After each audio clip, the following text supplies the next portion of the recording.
All right.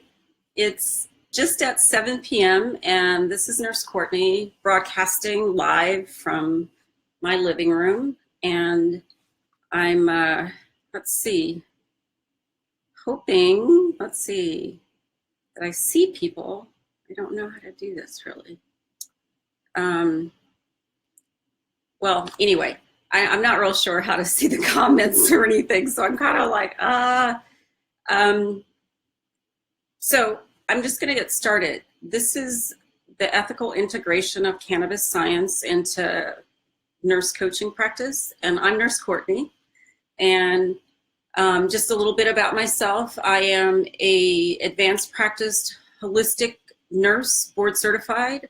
I am I have a master's degree in public health, and I am specializing in the integration of cannabis science. So I have the Center for Integrative Nursing and Cannabinoid Science, and you guys can find that here on Facebook and on the web at cincs.org, cincs.org.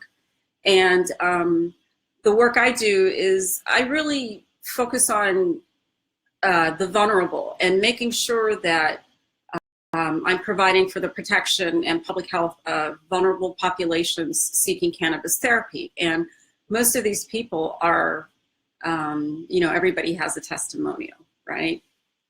So, anyway, that's the work I do. I'm building curriculum and really trying, to set an international standard for how nurses integrate cannabis, and trying for people to understand that, we're dealing with a public health issue. And so that's one of my primary goals, is to really bring the focus to sort of the multidimensional aspect of cannabis integration into public health. And so here we are. So anyway, I just want to take a minute. I'm kind of a little disoriented with this screen because I know I can see people if I do something, but I'm not quite sure how to do that. And so I know I'm live, but I don't know what to do. So let's see. I'm going to, well, actually, I guess I'll just keep going, okay? And hopefully it's working. I see that there's a number there, so I'm hoping people are coming in, and and that's what's happening. Well, meanwhile, while we're here in this space, as holistic nurses, one of the things that we always try and do or focus on is really bringing people into, okay, I just saw a heart. I don't know what that means, but just bringing people into a shared space and creating a sacred space. And so that's what I want to do while I have you all here, or we're getting started and people are coming in, or everybody's getting settled, and I have my tea here, and so I'm ready.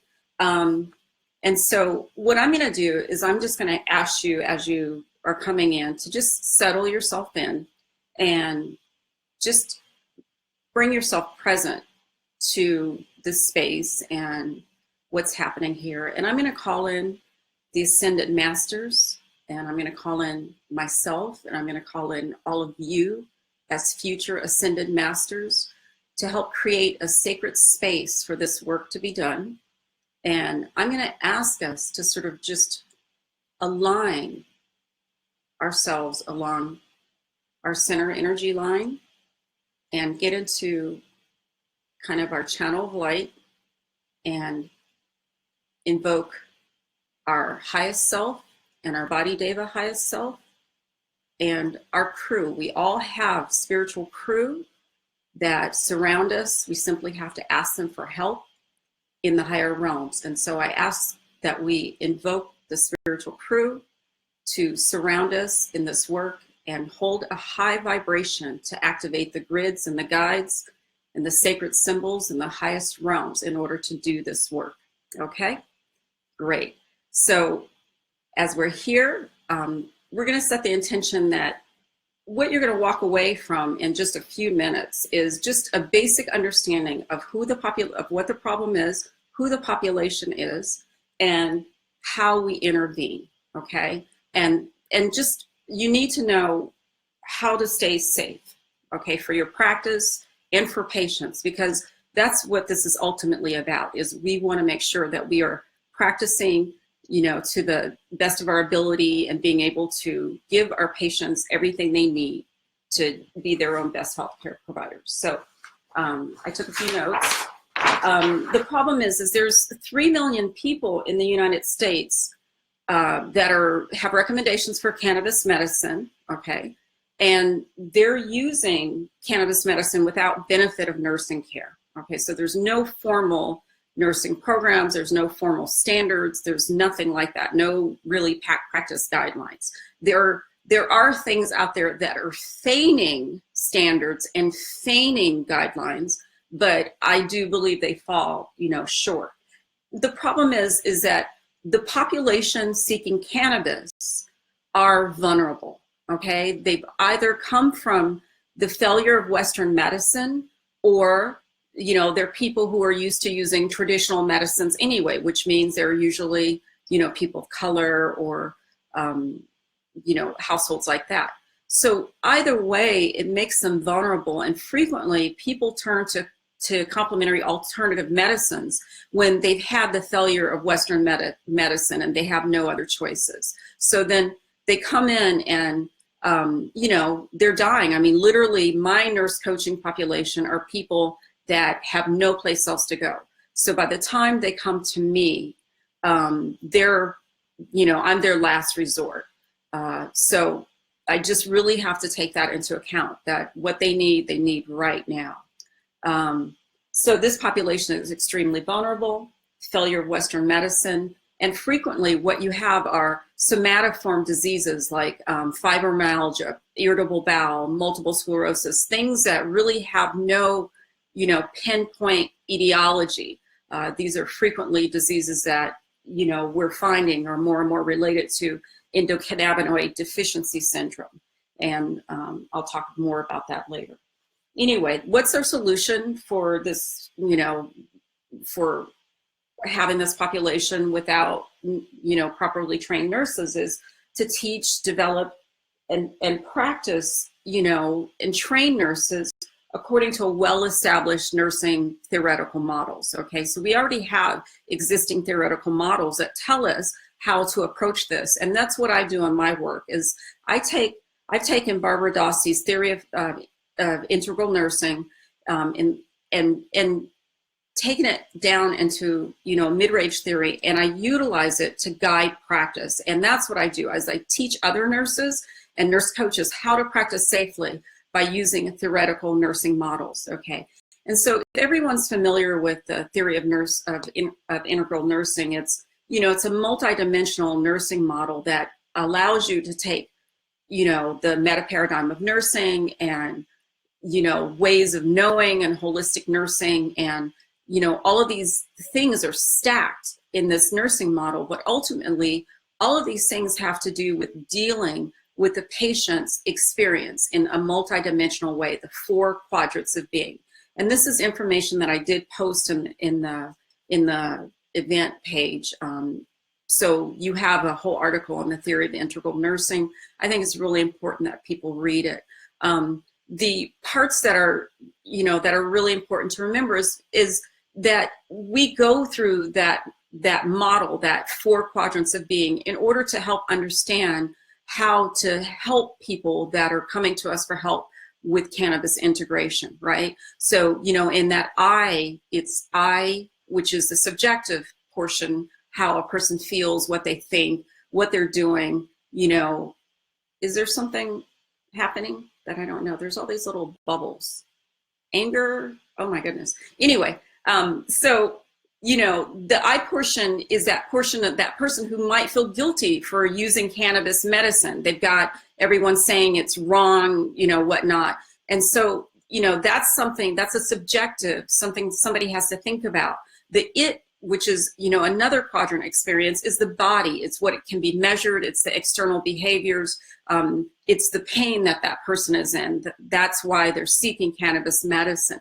If we move down to the it's, we look at the lower, if we move down to, oh, this is hard, lower right quadrant, we look at, the structures and systems that people have to deal with in order to have cannabis medicine. You can literally be in Oakland or California, and you can get a half a pound of flowers, cannabis flowers, and you can put them in your suitcase and you can fly anywhere with them. But what happens on the other end is entirely different. So the legal landscape is entirely different. You can be a legal patient in California, and then you fly someplace else, and now you are a criminal, who can go to jail for 20 or 30 years for simply having that same legal medicine. So we have to look at all of these things. And then, of course, we have the we, which is sort of this, I think I'm a little dyslexic, it's the lower quadrant. And that's where we interface with the nurse and the patient. So the whole point is to be able to help the client and these vulnerable clients, guide them through every aspect of experience as we go through our assessments, as we work with them, as we do our coaching,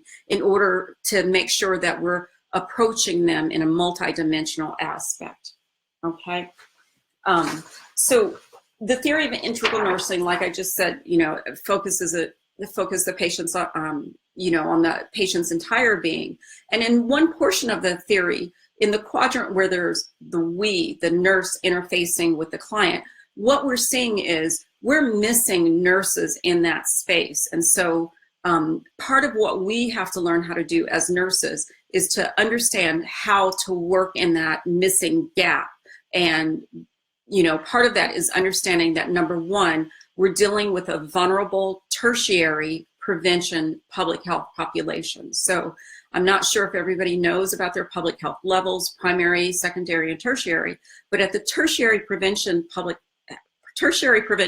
health level, that clients already have a disease condition, acute or chronic disease. So they're coming to us for help in making sure that they're not experiencing early death and increased morbidity due to that disease. So the nurse really is in this space acting as an instrument of healing, through coaching, diet and exercise, diabetic protocol care, just anything, checking blood pressures, helping people, with their lifestyle. And so in this space, that's where cannabis patients are really missing. And, in particular, when they go into dispensaries and they're trying to figure out what the best medicine is for them, okay? They have their recommendation. Now they're going to buy their medicine. They walk into this organization and there's just multiple choices and multiple products that they can try.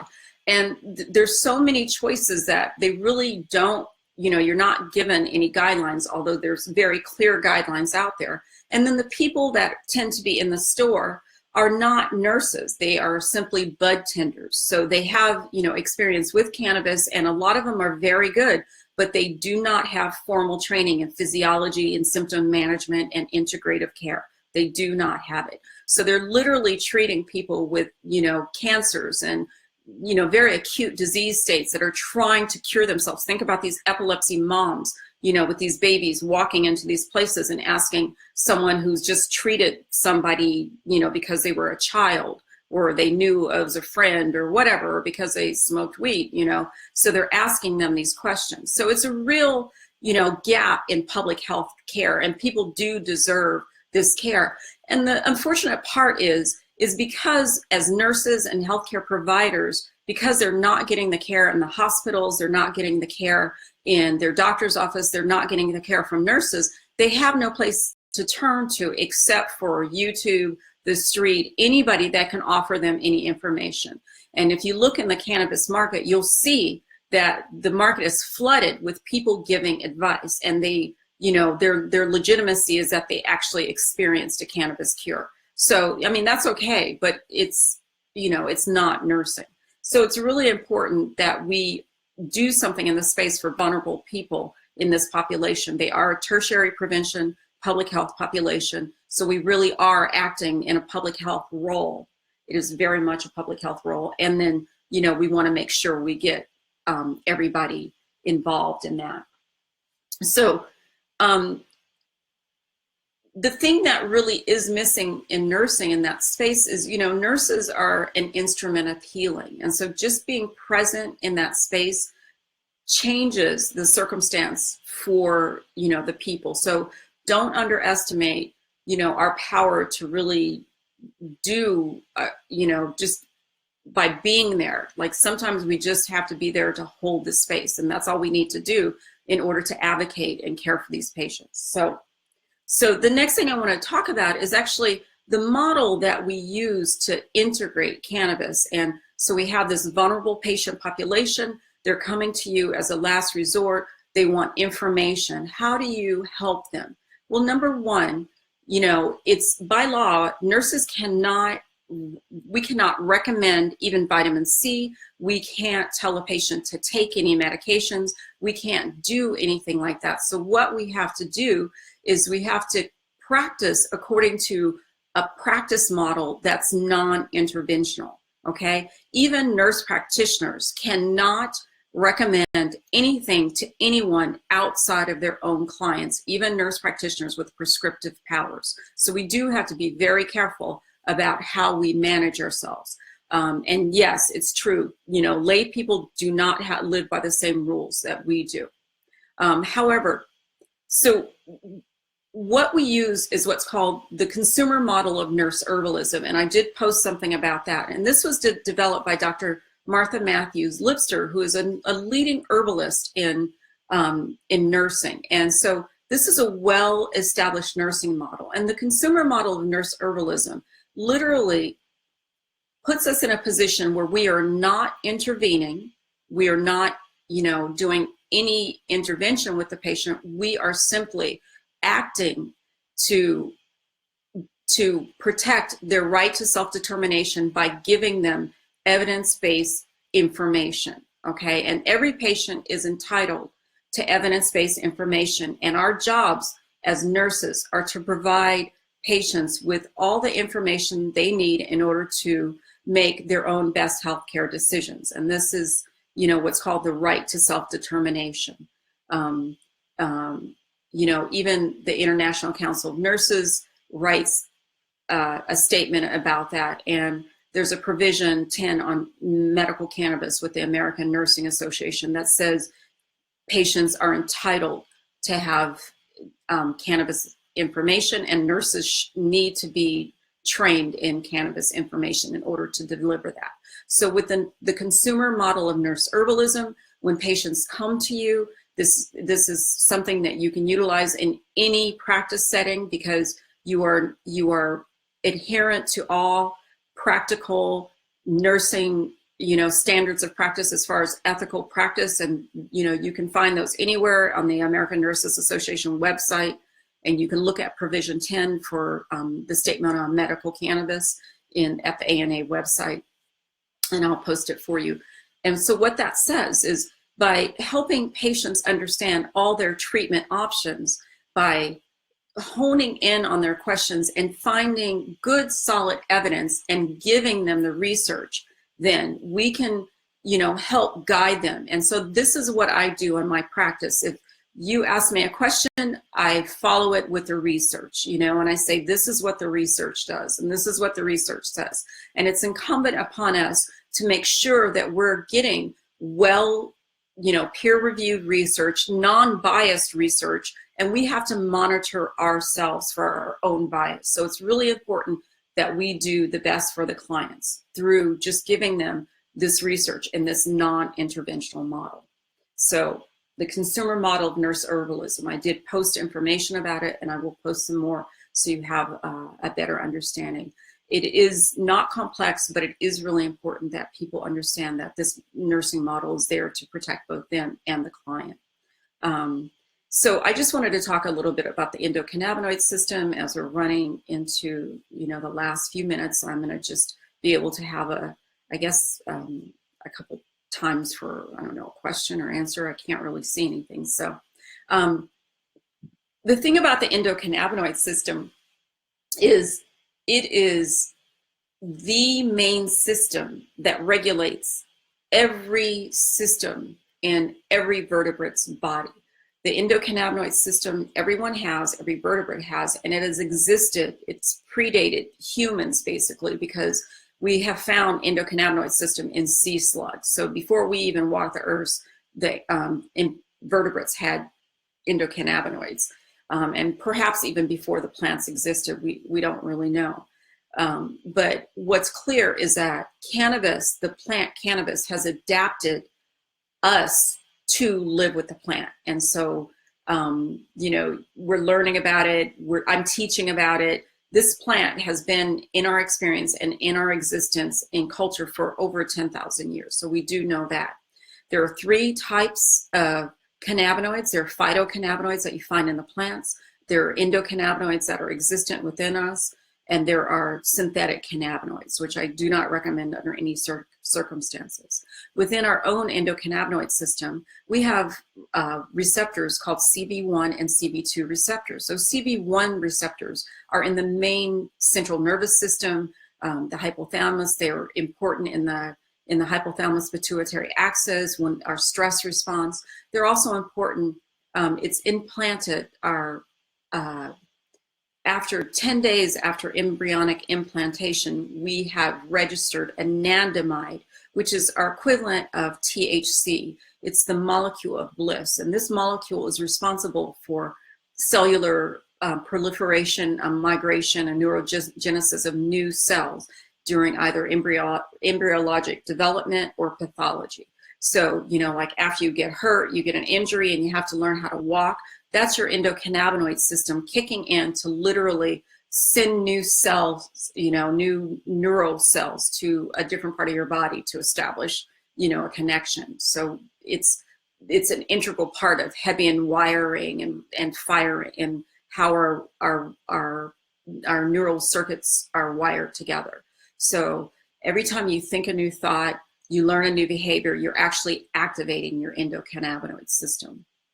So we have CB1 and CB2 receptors, and then we have ligands, anandamide, which is equivalent of internal THC. It's called the molecule of bliss. It's what makes you happy when you get in the bathtub. It's what, when you start meditating, you feel relaxed. That's your own internal THC. We have 2AG, which I can't even say the non-abbreviated names right now, but 2AG is a retrograde signaler that literally shuts down the signals that are coming into a cell prior to the cell that it's receiving. So it just stops any kind of, you know, cellular signal, that cellular pain signal. It just disrupts it. So, and then we have a couple others. There's a GP55. So these things are endocannabinoid receptors, CB1 and CB2. CB2 are primarily in the immune system circulating. CB2 receptors are intricately tied to glial cell activation and to inflammatory response and things like that. And that's why cannabis helps with inflammation. Literally CBD, which is cannabidiol, shuts down the microglial response. So when we get those T cells and B cells that go in there and start chewing up stuff, cannabidiol just stops that. And so you get that anti-inflammatory response. And so, so we have our endocannabinoid system that's responding all sorts of things around us, pain receptors, you know, all of it. And then regulating homeostasis when we get afraid, when we get in pain, when we get, you know, we learn new behaviors. It's helping us define who we are, you know, cognitively and consciously from the external environment. And the most interesting thing about the endocannabinoid system, as far as I'm concerned, is that this cell, the CB receptors, actually are what's called a 7-chain serpentine cell. So it goes back and forth through your cellular membrane, and then it goes across the cellular membrane inside and connects to all the little apparata and then out the other side. So they're really intricately connected to, you know, our integral system, the energy system, they're responsible for metabolism. It's a very, very interesting, you know, system. And I don't know, I love the science. So, you know, science aside, it's also connected intricately to quantum theory and Pergoni's system of dissipative structures. And that's connected intimately to Margaret Newman's health as expanding consciousness, because what happens is we get into an accident, you know, we're going along, we're an energetic pattern, a unitary, you know, being, as Martha Rogers says, and boom, something happens. We get, you know, like me, I fell, I hurt my back. So you have to regroup, you have to get organized, and I'm not able to do all sorts of things. So the endocannabinoid system helps you regroup into a higher level of consciousness, of being, as you heal, as you come back to being in a state of well-being. You kind of get rid of everything you don't need, just goes away, and you're actually going to be far more organized and your consciousness expanded. And I fully expect that with my back injury at this time. So I hope I answered a lot of questions. Oh, there's a couple things I wanted you to walk away with. Is you can activate your endocannabinoid system easily. Hemp oil in the grocery store is full of CBD acid. CBD acid is an autoimmune modulator. Hemp oil in the grocery store is actually all full of every cannabinoid. So if you take that hemp oil in the grocery store, you're getting all of the omega-3, 6, 9s in the most perfect ratio, which would feed your phospholipid bilayer. So, hemp oil in the grocery store, it's a great thing. And then, another way to activate your endocannabinoid system is meditation. Every time you meditate, every time you smile, you're activating your endocannabinoid system. When you think happy thoughts, you're activating your endocannabinoid system. Anything that actually feels good is activating your endocannabinoid system. And then a hot bath. If you really need to, get blissed out, get in a hot bath. It takes me about 30 minutes, 45 minutes, and then I'm completely, just completely in bliss. And raw chocolate. Raw chocolate does not have anandamide in it, but what it does is it has fatty acid hydrolase, which prevents the breakdown of anandamide. So if you eat raw chocolate, cacao, you will help to also boost your endocannabinoid system.